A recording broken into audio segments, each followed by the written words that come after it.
Hello family, welcome to the new video which is part 2। ये video में हम बात करेंगे कि कॉल ऑप्शन और पुट ऑप्शन होता क्या है। और चलिए शुरू करते हैं नोटबुक और पेन पे। हम अपने मार्केट में यूरोपियन फॉलो करते हैं, इंडियन मार्केट यूरोपियन फॉलो करता है।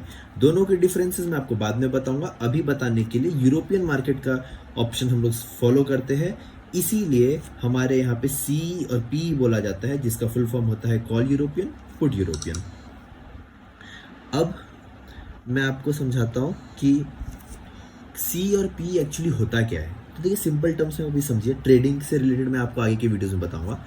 सी का मतलब होता है कि जो बायर है,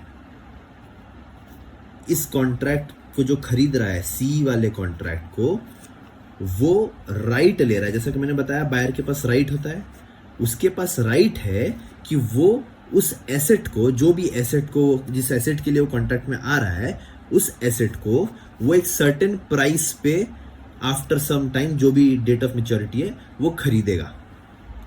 फॉर एग्जाम्पल, सपोज करिए रिलायंस का शेयर, रिलायंस का एक कॉल ऑप्शन है।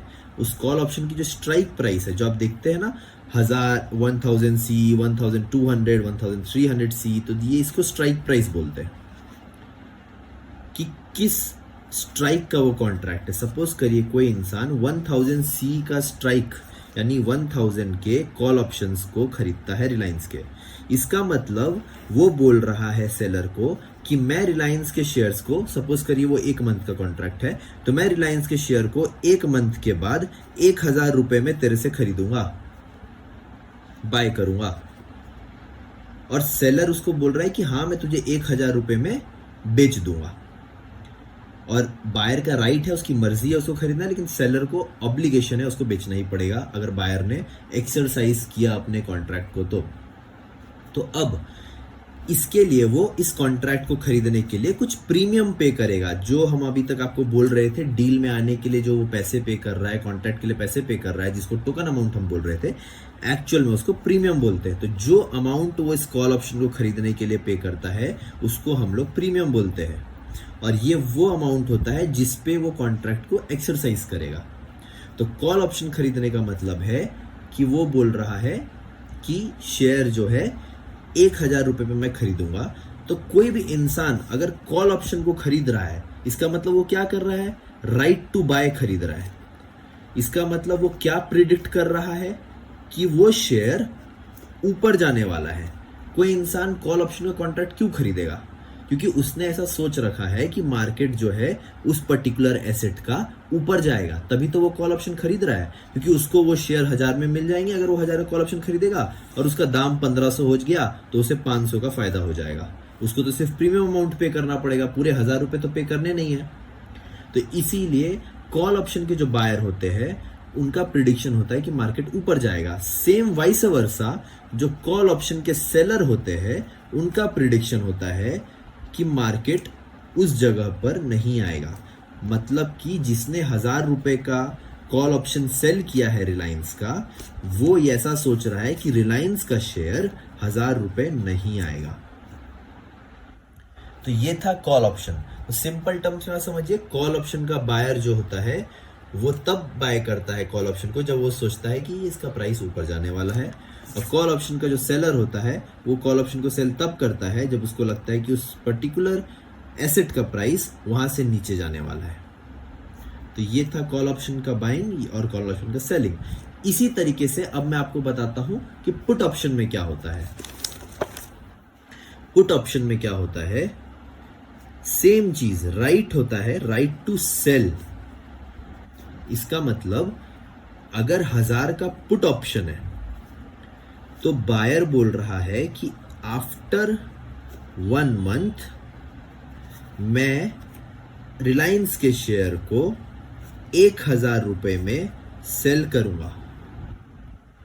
क्योंकि स्टॉक मार्केट में आपको पता है, हम किसी भी एसेट को पहले खरीद के बाद में बेच सकते हैं और बेच के बाद में खरीद सकते हैं इंट्राडे बेसिस पे।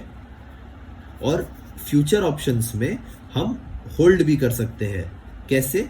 उसके डेरिवेटिव्स को, जैसे कि ये ऑप्शन, अगर आप रिलायंस के 1000 के पुट ऑप्शन को खरीदते हैं 1 महीने के कॉन्ट्रैक्ट को, तो आप प्रिडिक्ट कर रहे हैं कि रिलायंस का शेयर 1000 के नीचे जाएगा और मैं उसको 1000 पे बेचूंगा। तो यहाँ पे क्या सिनेरियोज बने, सपोज करिए आफ्टर 1 मंथ रिलायंस का शेयर 900 का हो जाता है और मैंने कॉन्ट्रैक्ट में क्या बोला था कि 1000 का पुट ऑप्शन जिसने खरीदा है वो बोल रहा है कि मैं 1000 पे सेल करूंगा, तो उसको 1 महीने के बाद वो शेयर 1000 पे बेचने को मिलेगा और उस दिन उसका प्राइस 900 होगा, तो वो 1000 पे बेचकर 900 पे खरीद लेगा, तो उसको 100 रुपए का प्रॉफिट हो जाएगा। तो पुट ऑप्शन में क्या कर रहा है, राइट टू सेल। इसका मतलब वो प्रिडिक्ट करता है कि मार्केट उस एसेट क्लास का नीचे जाएगा।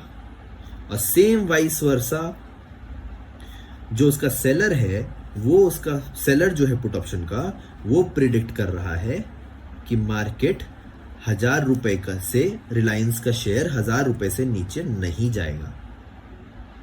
तो अब मैं आपको यहां समराइज करता हूं कि आपने कॉल ऑप्शन पुट ऑप्शन में क्या समझा। Call option put option, buyer and seller. जो बायर है कॉल ऑप्शन का, वो बोल रहा है कि प्राइस जो है इंक्रीज होगा, सेलर बोल रहा है नहीं बढ़ेगा। पुट ऑप्शन का बायर बोल रहा है कि प्राइस डिक्रीज होगा और सेलर बोल रहा है प्राइस इंक्रीज होगा। तो इस तरीके से मार्केट में जो बायर होते हैं, अगर उनको लगता है प्राइस ऊपर जाने वाला है उस शेयर का, तो वो कॉल ऑप्शन बाय करते हैं।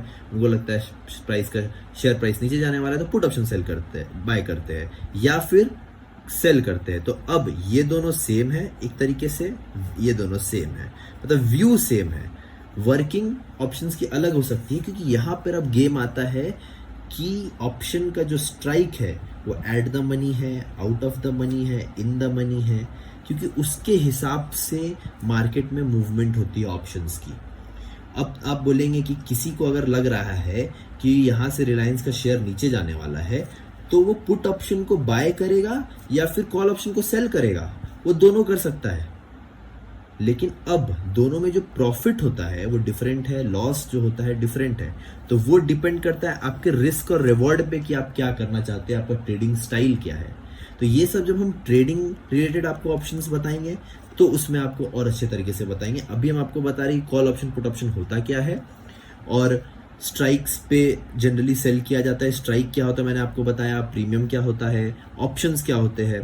तो इस तरीके से मैं आपको धीरे धीरे बताता जाऊंगा बेसिक्स। फिर जब हम ट्रेडिंग रिलेटेड बात करेंगे ऑप्शंस को लेकर, तब मैं आपको प्रैक्टिकली भी दिखाऊंगा और एक्चुअल में सेलर और बायर में क्या डिफरेंस होता है, लॉस प्रोबेबिलिटी, ये सब में वो भी आपको बताऊंगा।